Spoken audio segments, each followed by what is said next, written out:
පිංගතුනි කවුරු හරි ඇහුවොත් ඔබට වයස කීයද? අපි කියයි අපිට දැන් අවුරුදු 50 සම්පූර්ණයි, දැන් මට 48යි කියයි 30යි කියයි. අපි ආයුෂක් පනවන්නේ මේ විඥාණයට නෙමෙයි. විඥානයේ ඇසුරු කරගෙන පවතින අපේ ශරීරයේ තියෙනවා. මේ මනුස්ස ලෝකේ අපි ඉපදිච්ච දවසේ ඉඳන් මේ කබලින්කාර ආහාරයෙන් පෝෂණය වන ගොරෝසු ශරීරයක් මේ විඥානය ඇසුරු කරගෙන අපි ගොඩනග. මෙන්න මේ ශරීරයට මේ ආයතන 6කින් යුක්ත මේ ශරීරයට තමයි අපි ආයුෂක් පනවන්නේ. දැන් මට අවුරුදු 50යි කියයි 60යි කියයි 70යි කියයි 80යි කියයි. හැබැයි මේ ශරීරය විඥානය මේ ශරීරය අල්ලගෙන ඉන්නේ తాවකාලිකව. මේ ශරීරය අතහැරලා විඥානයේ තවත් කයක් හොයාගෙන යනවා තව ටික කාලයකින්.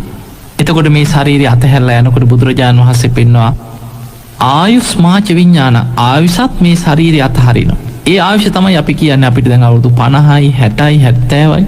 එතකොට කර්මානුරූපීව ගේන ආයුෂ අවසන් වෙනකොට මේ ශරීරයේ තියෙන තේජෝ ධාතුව බැහැර වෙනකොට විඥානේ ශරීරයෙන් පහ වෙලා යනවා.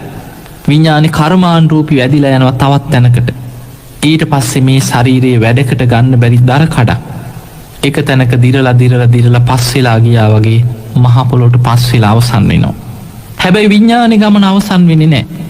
විඥානේ මේ ශරීරය අල්ලගෙන හිටියේ తాවකාලික නවාතැනක් හැටියට විතරයි. විඥානේ මෙතනින් අතහරිනකොටම ඊළඟ චිත්ත පරම්පරාවේ ඊළඟ චිත්තක්ෂණේම තව තැනක අල්ලගෙන තමයි විඥානේ මෙතන අතහරින්නේ. අන්න ඒ නිසා මේ විඥාණයට ආයුෂ කොච්චරයිද කියලා කවුරු හරි අපෙන් ඇහුවොත් අපිට කියාගන්න පුළුවන් කමක් නැහැ. ලෝතර බුදුරජාණන් වහන්සේ පවා උන්වහන්සේ ජීවිතේ ආපස්සට විමසලා බැලුවා කවදාද මේ ලෝකේ සත්‍යයන් හටගත් කෙලවරක් හොයන්න පුළුවන්ද?